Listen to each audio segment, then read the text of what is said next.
Hello and welcome to the second part of my two-part video analysing Stephen Crowder's video, Opposing Voter ID is Racist, Change My Mind.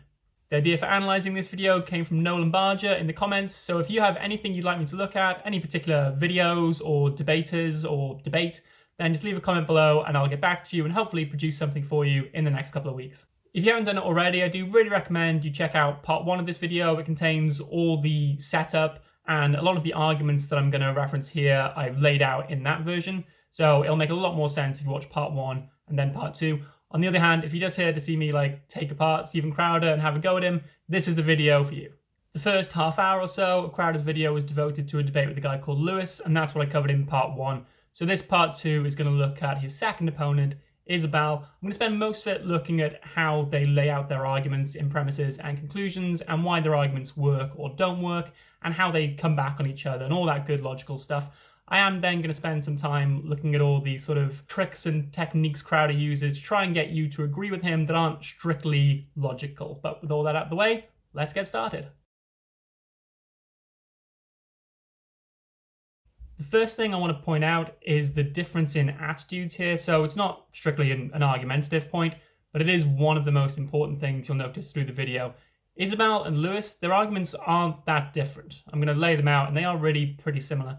It's all about the attitude and how Isabelle handles that argument. And you can see that just from her stance. Lewis was quite fidgety, wouldn't really meet Crowder's eye, but Isabelle just sits there, stares him dead in the eye, and you can see that Crowder now gets more agitated as the video goes on. He starts hopping around. Isabelle just doesn't change her stance. She just sits, meets him dead in the eye, and has way more confidence, and that's what makes the main difference. That's not all, though, because her argumentation is also much stronger than Lewis's. She does a couple of things early on that really help her. So one is that she just says that she disagrees with Crowder's thesis, which again, remember, is opposing voter ID laws is racist. She's wise to do this because Crowder isn't really going to make much of an effort to prove that theory. He's really there just to shoot down people that are arguing that voter ID is racist. So she just points out, you're probably wrong about that, and then they don't really need to argue about it because Crowder probably doesn't really believe it anyway. More importantly, what she does is she divorces the topic from the question of racism entirely. She just says, I don't want to talk about whether this is racist or not. This was like a genius move early on because the term racist is so slippery and can be used in so many different ways. That's what Crowder's banking on, right? That's why he has set up the video in the way he has with opposing voter ID is racist. He wants to try and challenge your conceptions about what is racist and make you think that something else is racist. So Isabelle just cuts off that strategy completely. So now you're not going to see them argue about the definition of racism, and you're not going to see what happened in the first half where Crowder sort of bullied his definition of racism onto Lewis. What you see her do instead is return to the original argument that I formulated back in part 1, which I'll bring up again here, except she's made a few key changes here. So let's look at her updated argument. We'll call this the Isabelle argument, and she sticks to it pretty consistently throughout the whole debate. So you can see how it's very similar to the typical anti-voter ID argument I laid out first, but with just the racism part removed. So premise 1 is exactly the same. Voter ID laws mean you need an ID to vote. Premise 2, people of colour can't get or don't have ID in the numbers that white people do, and it's important to note that lawmakers know that. But now, the hidden premise isn't anything about racism. It's simply saying lawmakers should not introduce laws that disproportionately harm people of colour. And then the conclusion, lawmakers should not introduce voter ID laws. So the layout is very similar, but you just don't define disproportionately harming people of colour as racist. You just lay it out and say that it's a bad thing to do and essentially hope that people share your values and that they also don't want to disproportionately harm people of colour. But you don't need to make it out to be racist because then you're just going to get swamped down in an argument about the definition of racism, which is what Crowder wants you to do. There was another argument formulated by Lewis in part 1 that I'll bring up again here. And you remember I tried to plug in various different ways, various ways of explaining why people of colour did not have IDs in the same proportion as white people do. And if you use money, Stephen Crowder just comes back and says, well, the IDs are actually free. And if you use capability, Crowder will just say, well, that's racist to assume people of colour are incapable of getting ID. Isabelle presents this argument too, but she very cleverly plugs in disenfranchisement. which is good for one because it's kind of a fuzzy term, right? I mean, like, we all know disenfranchisement means that there's sort of a bad feeling between you and the state to the extent you don't really want to engage with it at all. Like, you don't want a voter ID because, like, that's a sort of a mechanism of the state and you don't want anything to do with that. So it's fuzzier, yeah, but as an explanation, it seems to make sense, right? Because Crowder can't say it doesn't matter, like with money, because it's free. That's just not an option that's available to him. And he can't say that it's racist because it's not racist to assume that people of color have a worse relationship with the state than white people do in America. That seems pretty obviously true, and Crowder never debates the truth of that. So you're left with a pretty good explanation of why the disproportionality in ID take-up exists that isn't racist. Crowder can't say that's racist, which is his main technique here. And so this argument comes across, I think, very strongly. Though I should note here, just for balance, Isabelle does try to plug in money at one point into this argument, and Crowder just does what he says with Lewis and says, well, voter IDs are free. They come back on it once or twice. Like I said in the first video, if Crowder is right that the voter ID is free, then this formulation of the argument doesn't work. Plugging in wealth is silly and no one should try it. But you should focus on disenfranchisement like Isabelle does, because that's the strongest way to phrase this argument. Relying on these two arguments, Isabelle pretty quickly establishes herself as one of the best debaters I've seen on this channel. I mean, I'm including that against all the professionals. I mean, here you're in an environment where Crowder has a clear advantage. He's very used to doing this. Isabelle presumably isn't used to doing this on so large a stage, and she outperforms him pretty easily, I think. At this timestamp, he openly just tries to strawman Isabelle and says, oh, you think black people are incapable of getting IDs. She hasn't said anything like that, and she just shuts it down. Again, unlike Lewis, she notices when Crowder is pulling a trick, and she just calls him out for it, and he can't get anywhere. Every time he tries anything like that, she just keeps saying, no, I'm not saying black people are incapable of getting IDs. What I'm saying is they don't get IDs because of mistrust in the government. So she just keeps coming back to disenfranchisement. Very good stuff. I really think I'd say that despite the debate being an hour long, and I will go through the whole thing, Isabelle really wins in about 10 minutes. Crowder never has any responses to these arguments. He throws some wild stuff out there, like saying, don't you know that most people of colour want these changes? And Isabelle sensibly responds, well, maybe they're not aware of the problems that other people in their own communities face. And Crowder then acts like she said something outrageous, like, oh, how dare you say people of colour would not be aware of problems in their own communities, which doesn't really work as an argument. And all Crowder's relying on anyway is, well, most people of colour agree with me, so my stance must be correct. It's a weird line for him to take, and again, Isabelle shuts it down. He then tries a different technique and just says, people of colour would find your stance offensive. Again, he's hoping that she'll be so shocked and horrified at the thought of anyone finding her stance offensive that she'll just back down like Lewis did. She does not. She doesn't seem to care if Crowder thinks that other people might think that her view is offensive. She just carries on because she knows the argument's a good one. Isabelle's run of good argumentation continues. She just makes more good points, saying like, isn't this going to cost a lot of public money? Shouldn't conservatives dislike that? Crowder never really has a response. She tries pointing out that laws, even if they're good laws, might be enforced in a discriminatory way. Like, black people might be asked for ID when white people aren't. Crowder, again, has no response. She brings up that a study shows that people of colour participate in democracy less, and proportionally less, once these voter ID laws are brought in. Crowder says that he thinks the study is bad. So I'm in a situation here where obviously I don't really know which of those is true. But from a debating point of view, I mean, Crowder didn't deny that study existed or that those were the results. He just says the study's bad but doesn't explain why. So again, I have to give points to Isabelle. So that's like 3 minor points in a row. She just rattles off. Crowder just doesn't even try to respond. And at this point watching the video, it's so weird. Like I say, Crowder's really on the ropes at about 10 minutes in, and I'll go into setup and the sort of extra logical stuff in a bit. But it's so odd that he's obviously tried to sell Isabelle as like this crazy SJW. SJW is obviously a tricky term. It's mostly just an insult nowadays. But like, if you're going to grant that Isabelle is an SJW, she's like the most together, reasonable SJW that I've ever seen online. I will go into it more, but it's so weird that that's how Crowder tries to paint her, when in fact all that's happened is she's beat Crowder in a debate. There's a very interesting point later on, actually, when Crowder brings up for the first time, I'm fairly certain it's the first time, the issue of personal responsibility. And you sort of think to yourself, aha, this is really what Crowder thinks the argument is about. He thinks it's just a personal responsibility thing. So if voter ID laws come in, it's just your responsibility to go and get an ID, and that applies to people of color as much as white people. He doesn't really frame the argument or set it up that way, but it's clear that personal responsibility is something he thinks is very important, even if he's not willing to like actually use it as a concept in the debate. And that's of course because if he starts relying on personal responsibility, he can't then explain why there's a difference in voter IDs between black people and white people proportionally.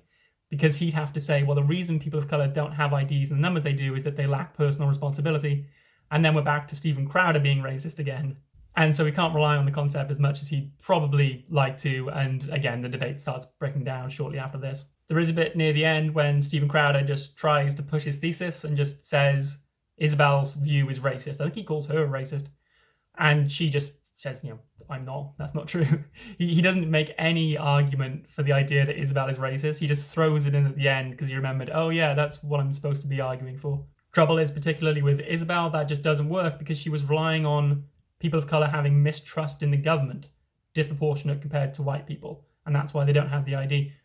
And I mean, maybe Crowder can make that out to be racist. It's racist to think black people have a worse relationship with the US government than white people do. Doesn't seem like that would be a very successful argument, but he's welcome to try. But he doesn't try it here, so Isabelle wins the debate. Her arguments pretty much go unchallenged. I wouldn't say they're perfect arguments, but her original tactic, avoiding the question of racism and just focusing on, as she calls it, the end results, like it doesn't matter why they're doing it, this will disproportionately harm people of color, and therefore it's a bad idea to do it. Just sticking on those points, not getting dragged off course by Crowder and like pulled into his nonsense BS. She does really, really well here, so all points to Isabelle. I thought she'd mop the floor with him. So the debate's over and done with. Isabelle won, hands down. So let's look at all the other weird stuff Crowder does to try and stack the deck and make it look like he's won the debate, even though he hasn't. And I'll start off by mentioning how weird it is that Crowder included this debate at all. I mean, I assume he was at the university for hours and must have had loads of discussions. I would think his tactic was to, some discussions will go his way, some won't. I would have thought he just doesn't upload the parts that don't go his way, right? Instead, what he does is he uploads this video with Isabelle and then just tries to act like she's a crazy SJW and he's won the debate, even though that isn't borne out at all by the actual video. I mean, if you took the second hour or the last hour of this Crowder video and re-uploaded it under the name College Student Destroys Crowder in Debate, yeah, that's an accurate title. You could call it that. To avoid the fact that he's lost, Crowder has to do all this weird stuff. He introduces her by saying, the usual id poll dishonest types. Isabelle doesn't rely on id poll, and it's not clear she's dishonest. She gets some stats wrong, which Crowder really harps on. He loves that he can call her out on a stat. But it isn't, as she says to him, it isn't an important stat, so he's wasting his time talking about it. By the way, that's a real sure sign of a bad debater. Someone who just can't stop being so proud of the fact they caught someone out being wrong about a fact that isn't important to the debate. At that point, you're just, okay, you were right and they were wrong. Great, move on. To create the impression his opponent is this crazy SJW type, he does weird things he'll flash up a little sign saying, victim status counter or whatever, and gets up to 6 or 7. For all the times Isabelle claims to be a victim of something, which I didn't think was outrageous. I didn't really find her that annoying. I wouldn't have noticed it at all, put it that way. I wouldn't have noticed it at all that she'd been relying on victim status if Crowder hadn't flashed it up. He does the same thing for virtue signaling too. Every time she virtue signals, he flashes up a thing. Now, what's particularly weird about this, and maybe Crowder was doing this deliberately to be ironic, but he virtue signals and plays a victim card at several points in this. He goes on at one point about how I haven't been vaccinated yet because I want the older people to get it first and I don't want to take their vaccines away from them. I honestly thought he was going to flash up his own virtue signaling status thing, because that would have been a funny joke. I don't think he's aware of it. Later on, in a very odd moment, and I don't want to harp on about this because I'm not here to psychoanalyze Steven Crowder, he randomly drops into the conversation the phrase, "I'm not a monster." And again, there's no victim signal thing. He seems to have this weird, it might just be a debate technique to try and make the opponent feel sorry for him. like, oh, poor malign Stephen Crowder, it must be really tough having lots of people dislike you for your opinions. But I can't really be sure that it is a technique, because it kind of just sneaks in there. He just seems like he's quite unhappy about the thought that people don't like him, or that they regard him as a monster, or they regard him as being right-wing or whatever. He seems genuinely troubled by it, which is a shame. I don't want him to be unhappy, but you do kind of think, well, stop going to universities and acting like a dickhead, and maybe you'll have a better reputation. One of the other really weird themes here is that Crowd at one point, I can't even remember why, he starts singing a song, sounds like, the kind of thing you'd sing at a Sunday school, about how God loves all the people of the world, like black, white, red, yellow. And Isabelle just fairly calmly says, I don't like that. She doesn't even tell him to stop. She just says she doesn't like him using the term yellow to refer to a racial group. Obviously thinking that this proves her SJW-hood beyond all reasonable doubt, Crowder then just harps on about this for the rest of the, 50 minutes or whatever that's left after this. He keeps coming back to that song and singing it because he wants her to freak out, possibly storm off, and then he's got his, hey, I own the libs type thing, I wound them up. She isn't drawn, she isn't wound up by it. Crowder looks childish and idiotic. At another point, about 20 minutes into this debate, so when Crowder basically realizes he's lost, he decides to just change the topic entirely and starts talking to her about lockdowns. Again, hoping she'll trot out some crazy left-wing, point of view that she just doesn't do. She says she supports lockdowns. He says, oh, so you support billionaires? She's just strawmanning. She says they shouldn't have gone on as long as they have. He said, should they have only lasted 15 days? Like, he's just obviously trying to get a rise out of her, but he's the only one getting wound up. And it's around this point, I'll put up a timestamp, that he starts to question her about how she thinks he's unempathetic. Crowder looks like he's genuinely worried about being perceived in the wrong way, and so isn't even debating properly because he's too worried about his self-perception. Very strange stuff. As I've said, it's very obvious to me that Crowder knew he'd lost this debate around the time he had lost the debate, which in fairness to him, that's something not everyone would realise. He obviously knows when he's lost.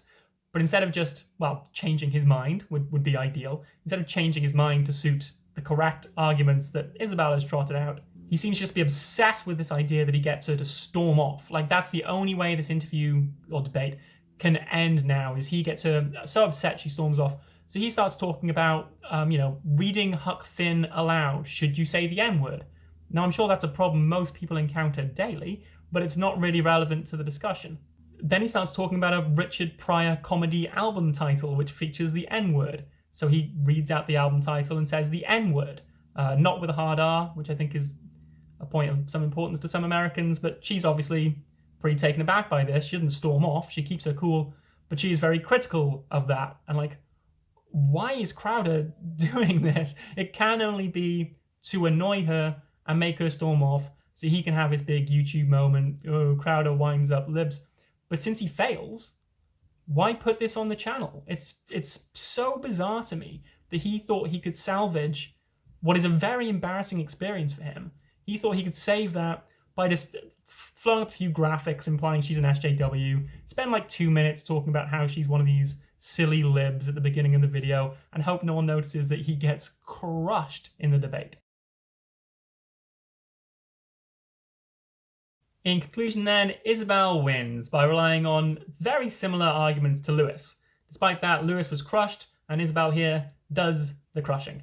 Just shows you how important all that stuff outside of argumentation is, but also how important the argument is, because Isabelle needed to stick to it. If she'd been dragged off course by Crowder, this wouldn't have gone nearly as well for her, but she realizes she's got those two key points.